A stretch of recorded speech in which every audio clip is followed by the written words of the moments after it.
एक बार फिर से आपके अपने YouTube channel Anil study official में आपका स्वागत है। आशा करता हूं कि आप सभी लोग स्वस्थ होंगे, मस्त होंगे और आपकी तैयारी भी बहुत अच्छी चल रही होगी। नमस्कार दोस्तों, आज का हमारा टॉपिक है भारतीय राज्य व्यवस्था यानी कि इंडियन पॉलिटी का अध्याय नंबर 16, जिसका नाम है सर्वोच्च न्यायालय। उससे संबंधित हम संपूर्ण नोट्स देखेंगे और उसके बाद जो भी इससे संबंधित प्रीवियस क्वेश्चन पूछे जाते हैं उनको भी जानेंगे। इससे पिछली वाली क्लास में हमने अध्याय 15 जाना था, जिसका नाम था राज्यसभा। यहाँ से हमारा न्यायपालिका का चैप्टर शुरू होता है और वह किसका था, तो वह था केंद्र सरकार का। तो चलिए जानते हैं। सबसे पहले इसका परिचय जान लेते हैं। तो सर्वोच्च न्यायालय जो होता है यह भारत का सर्वोच्च न्यायिक निकाय है। यानी कि सर्वोच्च नागरिक निकाय का मतलब होता है कि जहाँ नागरिक को सबसे अधिक न्याय मिलता है, यानी कि सर्वोच्च होता है। इसकी स्थापना 28 जनवरी 1950 को हुई थी। कब हुई थी? सर्वोच्च न्यायालय की स्थापना 28 जनवरी 1950 को हुई थी। संविधान के भाग 5 अध्याय 4 में इसका वर्णन मिलता है। किसके? संविधान के भाग 5 के अध्याय 4 में इसका वर्णन देखने को मिलता है। अनुच्छेद 124 से 147 तक सर्वोच्च न्यायालय का वर्णन है। अनुच्छेद कहाँ से कहाँ तक? तो आपको अनुच्छेद 124 से लेकर 147 तक सर्वोच्च न्यायालय का वर्णन देखने को मिलेगा।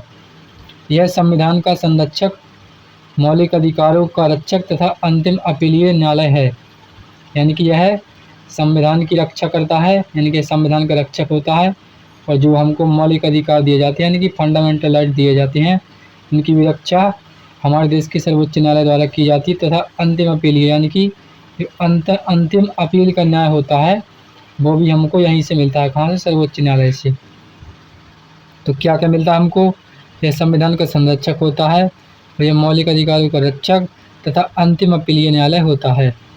तो सबसे पहला जो मुख्य बिंदु है वो है गठन। तो इसका गठन कैसा होता है वो भी देख लेते हैं। तो वर्तमान संरचना में क्या है? तो एक मुख्य न्यायाधीश यानी कि चीफ जस्टिस ऑफ इंडिया, यानी कि एक मुख्य न्यायाधीश होता है। कितने होते हैं? एक मुख्य न्यायाधीश और 33 अन्य न्यायाधीश होते हैं। कितने होते हैं? तो 33 अन्य न्यायाधीश होते हैं। कुल स्वीकृत संख्या बराबर 34 न्यायाधीश, यानी कि एक सर्वोच्च न्यायालय में कुल मिलाकर 34 न्यायाधीश होते हैं। कितने होते हैं? तो कुल मिलाकर एक सुप्रीम कोर्ट में कितने होते हैं जस्टिस? तो वो होते हैं 34 न्यायाधीश होते हैं, यानी कि 34 न्यायाधीश एक सर्वोच्च न्यायालय में होते हैं।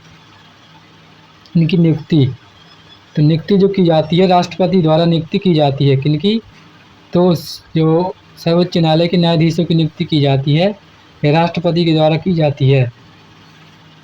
वर्तमान में नियुक्ति कॉलेजियम प्रणाली के माध्यम से होती है। किसके माध्यम से? कॉलेजियम प्रणाली।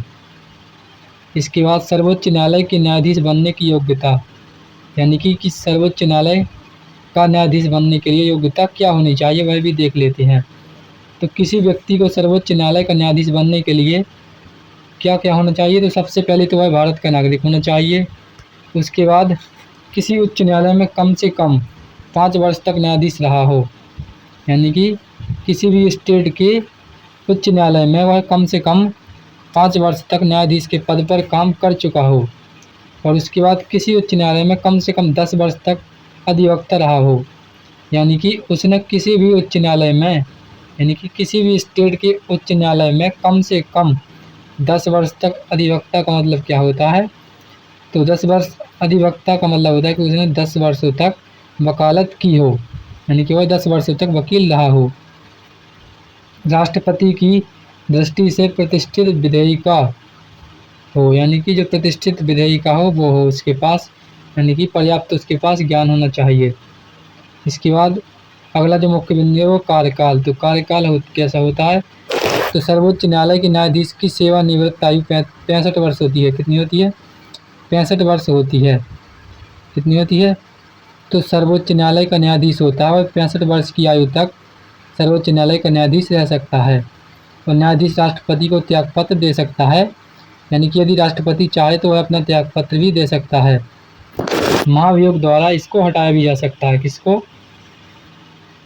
सर्वोच्च न्यायालय के न्यायाधीश को महाभियोग के द्वारा हटाया जा सकता है।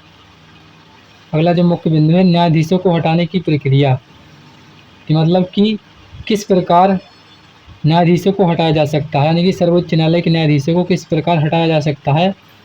तो सबसे पहले इसका आधार क्या है? सिद्ध कदाचार, यानी कि यदि वह मिसबिहेवियर करता है या अक्षमता करता है या प्रक्रिया में कमी करता है या वह संसद में प्रस्ताव लाया जाता है, अगर वह उसको हटाने के लिए संसद में प्रस्ताव लाया जाए और इसके अलावा अगर दोनों सदनों में विशेष बहुमत से पारित होना आवश्यक है, अगर दोनों सदनों में विशेष बहुमत से वह बहुमत पारित होना आवश्यक होता है, उसके बाद राष्ट्रपति हटाने का आदेश जारी करता है, तब जाकर एक सर्वोच्च न्यायालय का न्यायाधीश हटता है। यानी कि इतनी जो प्रक्रिया होती है ये किसके लिए होती है? तो ये सर्वोच्च न्यायालय के न्यायाधीश को हटाने के लिए होती है।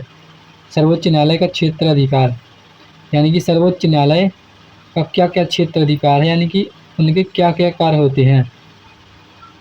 तो सबसे पहला होता है मूल क्षेत्राधिकार। तो मूल क्षेत्राधिकार में क्या होता है? तो अनुच्छेद 131 में निम्न विवाद सीधे सर्वोच्च न्यायालय में आते हैं। निम्न का मतलब कौन कौन से आते हैं वो देख लेते हैं। केंद्र बनाम राज्य, अगर यदि केंद्र सरकार और राज्य सरकार के बीच कोई भी विवाद हो गया है, यानी कि लोकसभा और राज्यसभा के बीच में कोई भी विवाद हो गया है, तो विवाद सीधे तौर पर सर्वोच्च न्यायालय के पास जाता है। केंद्र व राज्य बनाम अन्य राज्य, यदि केंद्र के साथ राज्य बनाओ और अन्य राज्य, यानी कि केंद्र सरकार के साथ अन्य राज्य मिलकर विरोध करते हैं या कोई विवाद आता है, तो वह सीधे तौर पर सर्वोच्च न्यायालय जाता है।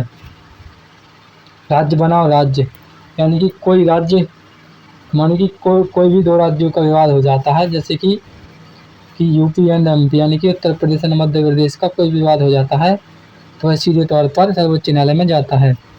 यह क्षेत्राधिकार विशिष्ट है, यानी कि यह जो क्षेत्राधिकार होता है यह विशिष्ट होता है। रिट क्षेत्राधिकार क्या होता है? तो रिट क्षेत्राधिकार होता है अनुच्छेद 32 में आपको देखने को मिलता है। मौलिक अधिकारों के संरक्षण हेतु सर्वोच्च न्यायालय 5 प्रकार की रिट जारी करता है, यानी कि फंडामेंटल राइट्स, यानी कि फंडामेंटल राइट्स की रक्षा के लिए, यानी कि मौलिक अधिकारों की रक्षा के लिए सर्वोच्च न्यायालय जो होता है 5 प्रकार की रिट जारी करता है। और 5 प्रकार की रिट जारी कौन कौन सी करता है? तो पहली होती है हैवियत कॉर्पस बंदी प्रत्यक्षीकरण, इसके बाद होती है मैंडेमस परमादेश, इसके बाद प्रोहिबिजन प्रतिषेध और सर्टियोरारी उत्प्रेषण और क्यों वारंटो अधिकार परीक्षा। डॉक्टर भीमराव अम्बेडकर ने अनुच्छेद 32 को संविधान की आत्मा एवं हृदय कहा है। किसको कहा है? तो अनुच्छेद 32 को संविधान की आत्मा एवं हृदय कहा है, यानी कि जो संविधान के निर्माता हैं डॉक्टर भीमराव अम्बेडकर जी ने अनुच्छेद 32 को संविधान की आत्मा कहा है। अपीलीय क्षेत्राधिकार, इसके बाद अपीलीय क्षेत्राधिकार जो होते हैं वो आपको अनुच्छेद 132 में देखने को मिलते हैं। और संवैधानिक मामलों में अपील, यानी कि जो भी संविधान के मामले होते हैं, यानी कि संविधान से संबंधित मामले होते हैं, उनकी अपील का जो वर्णन मिलता है अनुच्छेद 133 में मिलता है। और इसके बाद दीवानी मामलों में, तो दीवानी मामलों में जो भी होता है वो 134 में होता है। और फौजदारी मामलों में अपील जो होती है यह भी होती है इसमें शामिल। इसके बाद परमादर्शी क्षेत्राधिकार, जो चौथा जो मुख्य क्षेत्राधिकार है वो परमादर्शी क्षेत्राधिकार। तो परमादर्शी क्षेत्राधिकार होता है अनुच्छेद 143 के तहत राष्ट्रपति किसी कानूनी या संवैधानिक प्रश्न पर सर्वोच्च न्यायालय से सलाह मांग सकता है। यदि राष्ट्रपति चाहे तो किसी कानूनी या संवैधानिक प्रश्न पर सर्वोच्च न्यायालय से क्या मांग सकता है? सलाह मांग सकता है। न्यायालय सलाह देने के लिए बाध्य नहीं है। यदि न्यायालय चाहे तो वह सलाह दे सकता है और ना चाहे तो वह नहीं दे सकता है। उसी प्रकार राष्ट्रपति सलाह ले सकता है और वह चाहे तो ना ले, और यदि राष्ट्रपति चाहे तो उस सलाह को माने या ना माने, यानी कि राष्ट्रपति सलाह मानने के लिए बाध्य नहीं होता है। इसके बाद जो 5वां है वो है विशेष विशेष अनुमति याचिका यानी कि जो याचिका दर्ज करने का होता है वो कैसा होता है, तो वह अनुच्छेद 136 में होता है। सर्वोच्च न्यायालय किसी भी न्यायालय या अधिकरण के निर्णय के विरुद्ध विशेष अनुमति से अपील सुन सकता है। यानी कि इसका मतलब होता है कि जैसे कि डिस्ट्रिक्ट कोर्ट ने कोई कोई विवाद निपटा दिया है और यदि दोबारा सर्वोच्च न्यायालय में वह जाता है, क्या जाता है, वह केस जाता है, तो सर्वोच्च न्यायालय जो होगा वह डिस्ट्रिक्ट कोर्ट को आदेश देगा, मतलब कि पुनः अपील आएगी उसके पास और वह उसको सुन सकता है। इसके बाद पुनर्विलोकन शक्ति अनुच्छेद 137 में सर्वोच्च न्यायालय अपने ही निर्णय की समीक्षा कर सकता है। यानी कि यदि सर्वोच्च निर्णय चाहे तो अपने ही निर्णय की दोबारा समीक्षा कर सकता है। इसके बाद सर्वोच्च न्यायालय की विशेष शक्तियाँ। तो सर्वोच्च न्यायालय की विशेष शक्तियाँ क्या होती हैं? सबसे पहले अनुच्छेद 129। तो अनुच्छेद 129 में सर्वोच्च न्यायालय अभिलेख न्यायालय है। यानी कि अभिलेख न्यायालय का मतलब होता है वहाँ पर आपको हर चीज़ का अभिलेख यानी कि लिखा हुआ साक्ष्य देखने को मिलेगा। इसके बाद अवमानना के लिए दंड दे सकता है।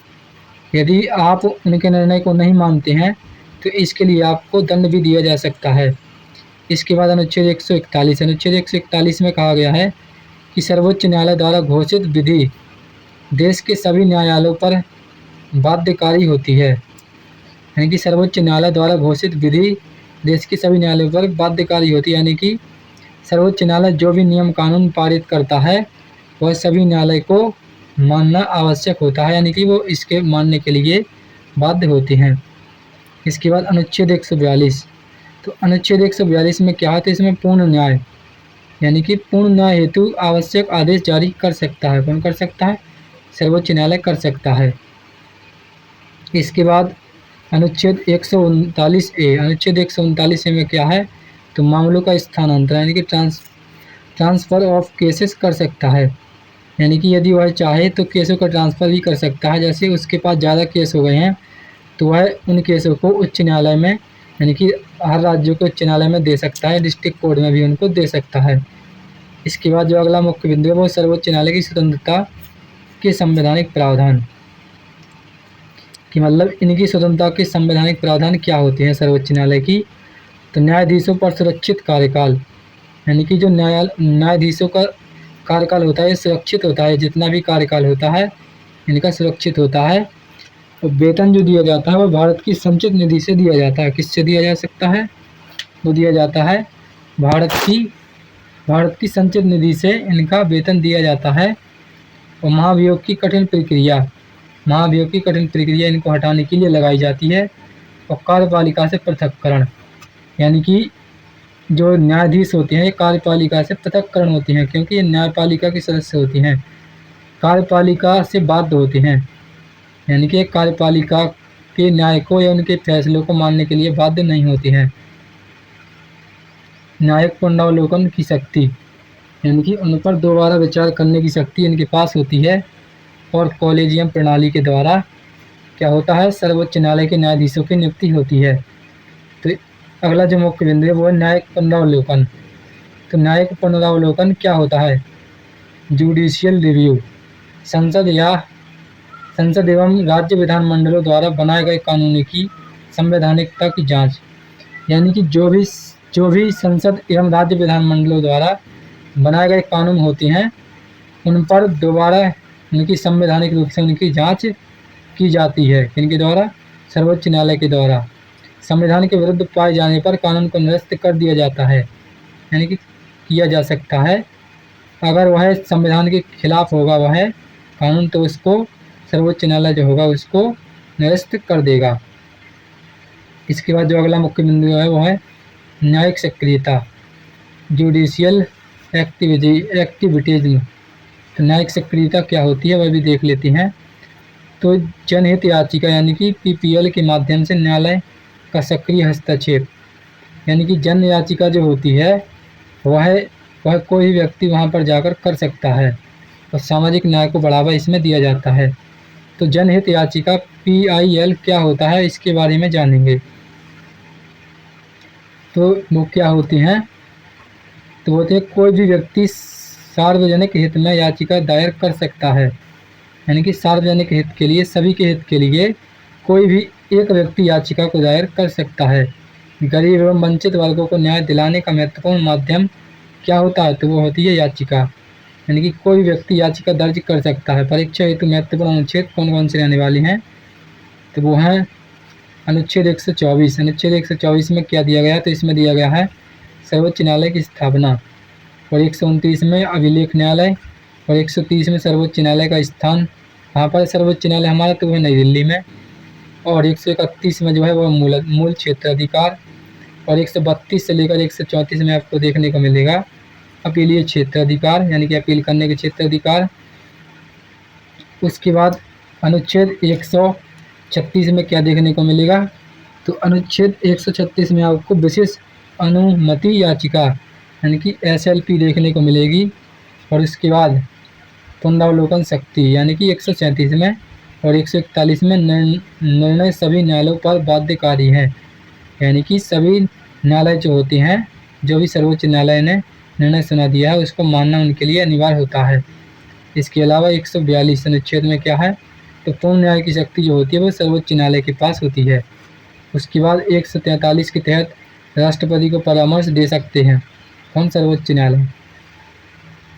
और 145 में क्या दिया गया, तो इसमें दिया गया है न्यायालय के नियम, यानी कि 145 अनुच्छेद में न्यायालय के नियम दिए गए हैं। और 146 में क्या दिया गया है, तो 146 में दिया गया है कर्मचारी एवं व्यय। क्या दिया गया है, कर्मचारी एवं व्यय 147 में। तो यहाँ पर अब जो मुख्य बिंदु वो है व्याख्या संबंधी प्रावधान, यानी कि वन लाइनर डिवीजन। यानी कि जो भी हमने अभी तक थ्योरी पढ़ी है उसकी हम वन लाइनर क्वेश्चन देखेंगे, यानी कि हमको सीधे तौर पर वह समझ में आ जाएंगे। सबसे पहले इसकी स्थापना, तो सर्वोच्च न्यायालय की जो स्थापना हुई थी 28 जनवरी 1950 को। कब हुई थी, 28 जनवरी 1950 को इसकी स्थापना हुई थी। और इसका जो वर्णन मिलता है वह अनुच्छेद 124 से लेकर 147 तक इसका वर्णन मिलता है। और सेवानिवृत्त आयु जो होती है यानी कि वो होती है 65 वर्ष। और अभिलेख न्यायालय होता है अनुच्छेद 129 में। मूल क्षेत्र अधिकार अनुच्छेद 131 में देखने को मिलेंगे। और रिट अधिकार जो होंगे वह अनुच्छेद 32 में होंगे। और SLP होगी जो होगी अनुच्छेद 136 में। और पुनरावलोकन जो होगा वो 137 अनुच्छेद में होगा। और पूर्ण न्याय जो मिलेगा वो आपको अनुच्छेद 142 में देखने को मिलेगा। और इसके बाद राष्ट्रपति परामर्श अनुच्छेद 143 में देखने को मिलेगा। और निर्णय बाध्यकारी अनुच्छेद 141 में देखने को मिलेगा। तो यहाँ पर हमारा थ्योरी सेक्शन कंप्लीट होता है। अब हम जो भी प्रीवियस क्वेश्चन है सर्वोच्च न्यायालय से वो देखेंगे। तो सबसे पहला क्वेश्चन है क्वेश्चन नंबर 1। क्वेश्चन नंबर 1 में कहा गया है कि सर्वोच्च न्यायालय की स्थापना कब हुई थी। तो सर्वोच्च न्यायालय की स्थापना कब हुई थी, सर्वोच्च न्यायालय की जो स्थापना हुई थी ये कब हुई थी, तो ये हुई थी 28 जनवरी 1950 ईस्वी को। कब हुई थी, 28 जनवरी 1950 ईस्वी को, यानी कि इसका option number B correct answer है। Question number 2। क्वेश्चन नंबर 2 में कहा गया है कि सर्वोच्च न्यायालय का वर्णन संविधान के किस अनुच्छेद से किस अनुच्छेद तक मिलता है। तो यह आपका जो मिलता है 124 से लेकर 147 तक, यानी कि इसका option number B correct answer है। इसके बाद अगला क्वेश्चन है क्वेश्चन नंबर 3। क्वेश्चन नंबर 3 में कहा गया कि सर्वोच्च न्यायालय के न्यायाधीशों को, यानी कि सर्वोच्च न्यायालय के न्यायाधीशों की सेवानिवृत्ति की आयु कितनी होती है। तो इनकी जो रिटायरमेंट की आयु होती है ये होती है आपकी 65 वर्ष। कितनी होती है, 65 वर्ष, यानी कि इसका option number C correct answer है। Question number 4। क्वेश्चन नंबर 4 में कहा गया है कि सर्वोच्च न्यायालय के न्यायाधीशों की नियुक्ति कौन करता है। तो सर्वोच्च न्यायालय के न्यायाधीशों की नियुक्ति जो करता है वो राष्ट्रपति करता है। कौन करता है, राष्ट्रपति करता है, यानी कि इसका option number B correct answer है। Question number 5। क्वेश्चन नंबर 5 में कहा गया है कि सर्वोच्च न्यायालय का मुख्यालय कहाँ स्थित है। तो सर्वोच्च न्यायालय का मुख्यालय जो स्थित है ये कहाँ पर स्थित है, जो सर्वोच्च न्यायालय का मुख्यालय स्थित है ये है कहाँ पर, नई दिल्ली में, यानी कि इसका option number D correct answer है। अगला क्वेश्चन है क्वेश्चन नंबर 6। क्वेश्चन नंबर 6 में कहा गया है कि अनुच्छेद 32 किससे संबंधित है। तो अनुच्छेद जो 32 होता है ये मौलिक अधिकारों की सुरक्षा हेतु रिट जारी करने के लिए संबंधित होता है, यानी कि इसका option number B correct answer है। और इसी अनुच्छेद को डॉक्टर भीमराव अम्बेडकर ने क्या कहा है? हमारे संविधान की हृदय एवं आत्मा कहा है। क्वेश्चन नंबर 7, क्वेश्चन नंबर 7 में कहा गया है कि डॉक्टर भीमराव अम्बेडकर ने संविधान के किस अनुच्छेद को संविधान की आत्मा एवं हृदय कहा था? तो किस अनुच्छेद को कहा था? तो वो कहा था अनुच्छेद 32 को, यानी कि इसका option number D correct answer है। क्वेश्चन नंबर 8, क्वेश्चन नंबर 8 में कहा गया है कि निम्न में से कौन सी रिट सर्वोच्च न्यायालय द्वारा जारी नहीं की जाती है? तो जो सर्वोच्च न्यायालय द्वारा रिट जारी नहीं की जाती है वो वीटो, यानी कि जो वीटो ये होती है, ये वीटो पावर राष्ट्रपति की शक्ति होती है। इसके बाद अगला क्वेश्चन देखते हैं। तो अगला क्वेश्चन है क्वेश्चन नंबर 9। क्वेश्चन नंबर 9 में कहा गया कि सर्वोच्च न्यायालय का मूल क्षेत्र अधिकार किस अनुच्छेद में वर्णित है? तो सर्वोच्च न्यायालय का जो मूल क्षेत्र अधिकार होता है यह जो वर्णित होता है यह किस में होता है? तो ये होता है अनुच्छेद 131 में, यानी कि इसका option number B correct answer है। क्वेश्चन नंबर 10, क्वेश्चन नंबर 10 में कहा गया है कि राष्ट्रपति सर्वोच्च न्यायालय से किस अनुच्छेद के अंतर्गत परामर्श मांग सकता है?